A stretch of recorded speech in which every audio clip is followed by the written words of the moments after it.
All right, so today my goal for you is to have you identify the most important and significant events that lead to the Civil War. So if you take a look at your scale, please, you need to have an understanding of the following material. And if you have any trouble at all logging in, please feel free to stop me as I go on. So right now, your activity should be, please log into your student account. Once you're logged in, if you could please pull up Google Documents as I go over this with you. All right, so we started off class today. I wanted to check your understanding. You've written down 2 questions from the previous class on Manifest Destiny. I wanted to see if you had a strong understanding of what Manifest Destiny was and how it caused sectionalism in the United States. So I'd like for you to grab that paper, all right, and I'd like for you to pass it to the person next to you. And I want you to please have the person next to you take a look at the question number 1. Question number 1 reads, define Manifest Destiny and identify who coined the term. That was the learning target that we had on the board last class period. I said this is what you need to know by the end of the period. So I'd like for you to take a moment and I'd like for you to read their response.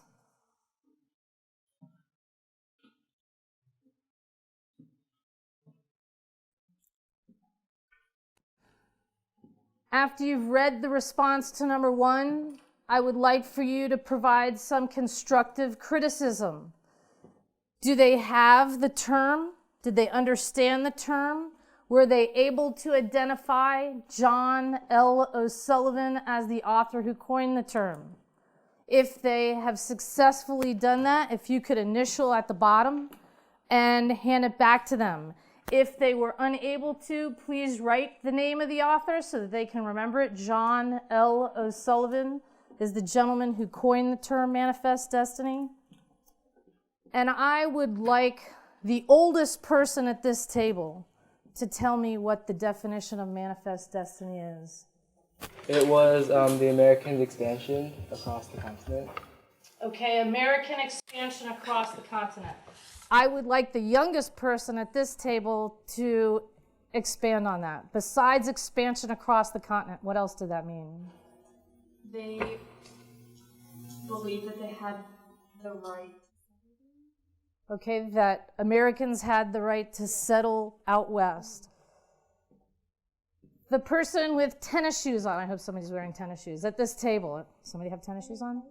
Okay. I would like for you to tell me a little bit more about Manifest Destiny to complete our understanding. It's a movement out westward.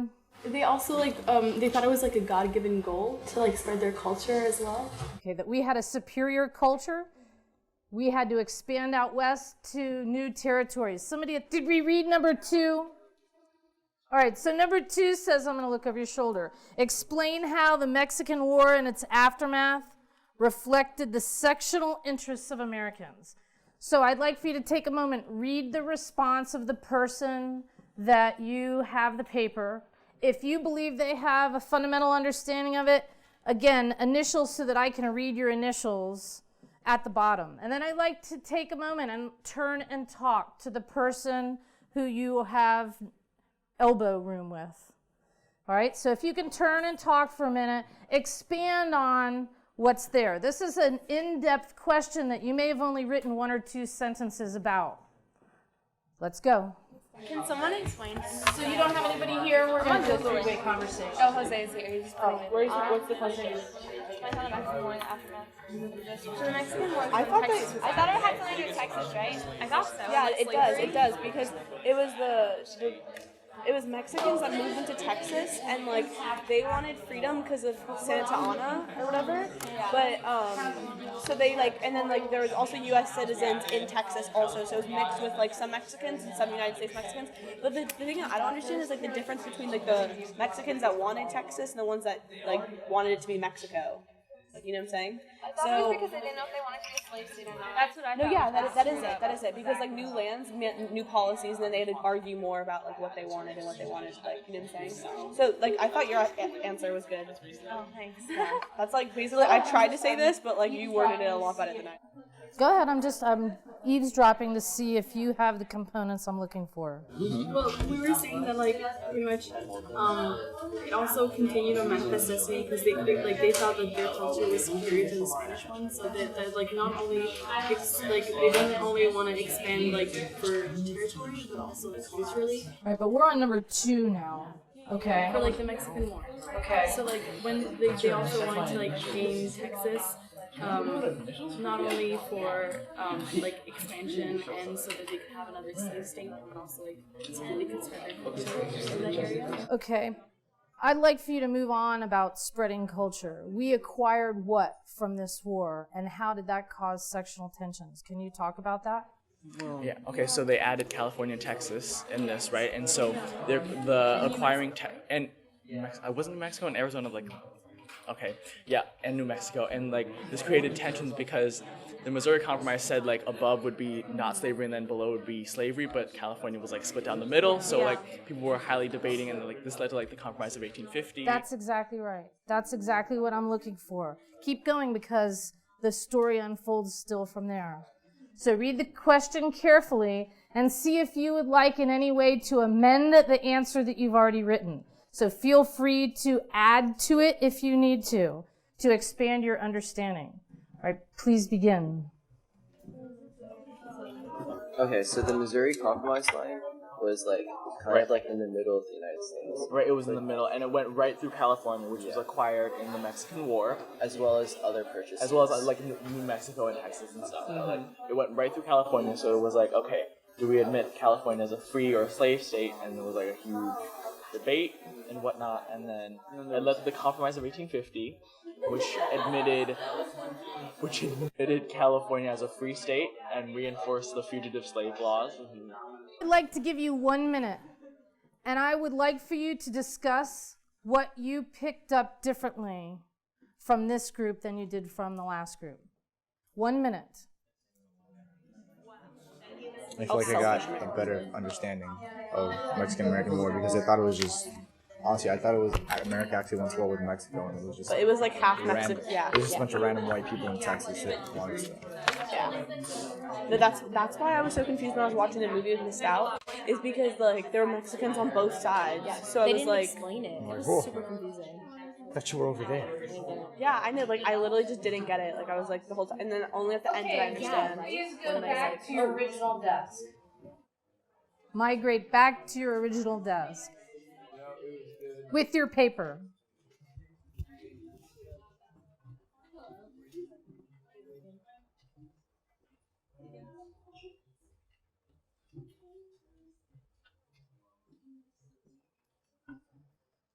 All right, after walking around and listening to you, I believe that you have a very strong fundamental understanding of what manifest destiny is and how it increased sectional tension.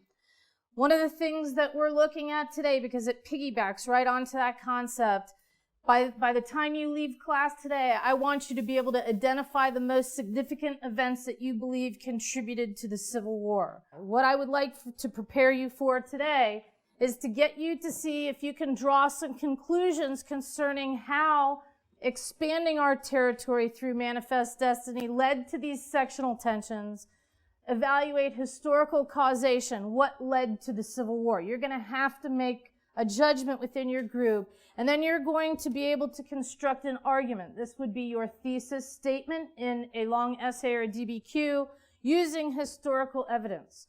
So what I'd like for you to do now within your group, if you were to pick the 10 most important events that led to the Civil War, what is it that causes the absolute breakdown of compromise here in the United States?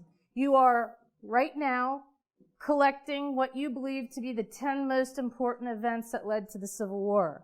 You will then create a short narrative in your own words as to why this group selected that event. The third task will be to find a primary document that supports that. Make sure that I understand where you got this document from. So remember, these are not your words, they're somebody else's words, so they need to have a bibliography attached to it. All right, let's see if we can begin. I'm going to come around and look to see that you're negotiating these 10 events. Okay, I think we should have the compromise of 1850 because that like increased sectionalism by the fugitive state of slave law as well as the California being a free state. The Mexican-American War created more sectionalism when there was more territory to be divided up. The Dred Scott decision enforced slavery across states because of property. Bleeding Kansas, yes. The Bleeding Kansas was a mini Civil War, so it was that foreshadowing. Is Kansas, Nebraska at the same thing, or do you want to put They're different. We could talk about the literary aspect of it, all the books that were released. Oh. Yeah, propaganda and stuff. Cabin and Yeah. stuff like that. That's moral issue though. But I mean, it was propelling people to make a stand. What was a major political issue besides slavery? Okay, even if you're not finished, here's our next activity. One person from your group will stay in your group. You're going to leave your computer on and running. The rest of you will populate yourself to a different group.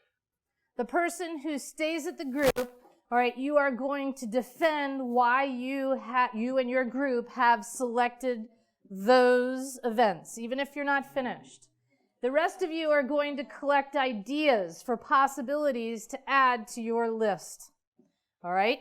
So let's negotiate within your group who will be staying, who will be leaving. You have about a minute to do that, minute or less, and then populate yourself to a different group.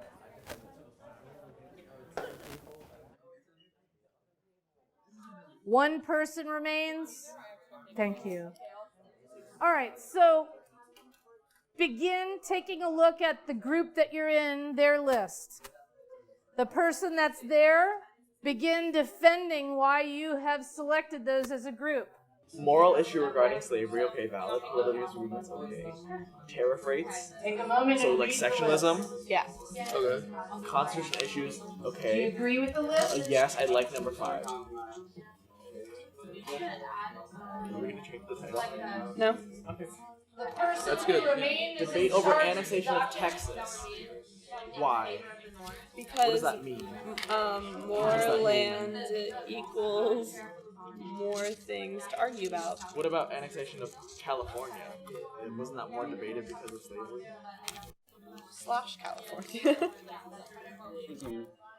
What prompted the newly formed Confederate Army to declare war, because they said to the North to the Union, that if they elect Lincoln, they would declare war. And then the attack on Fort Sumter was the official event that started the Civil War. It was the first act of conflict. Do you agree with him? Well, violent conflict. You don't want to revise that at all? Did you come up with any ideas that you can bring back to your group? Yes. Yeah. I hadn't thought of the attack on Fort Sumter. I had already thought of that as part of the Civil War, but now that I look at it, it really isn't. It's really the start. Yeah.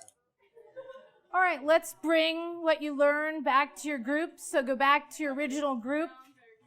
I hope at this point you'll be able to finalize your list.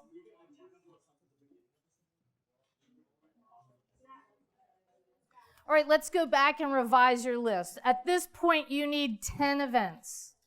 Feel free to change those events if you'd like. Do we want to put the Mexican American ones? The what? Or because a lot of these, we need real events. These are too. Okay, but I mean, I feel like the Mexican American War wasn't that big. Okay, but let's come up with other ones because tariff rates, that's just too. A tariff of abomination. So here's what my challenge to you is. You now have a shared Google Doc.